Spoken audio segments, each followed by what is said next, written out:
फौजी है इनने चला को ही दिया दो ही चंगे पीड़े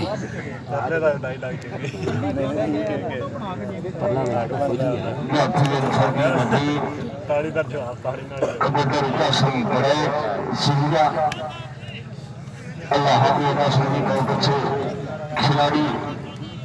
बड़ी प्यारी सेहत बड़े प्यारे खातून मोहम्मद साहब ऐ उमर को ऐ की सौंद खेलने वाला जी बिस्मिल्लाह ताली मारो ताली मारो तेरी तेरा खाता मांगना समझ गई उन्होंने समझ गया नहीं है वो थोक से बता नहीं पेट पे अच्छा आप की भी नहीं आ सकता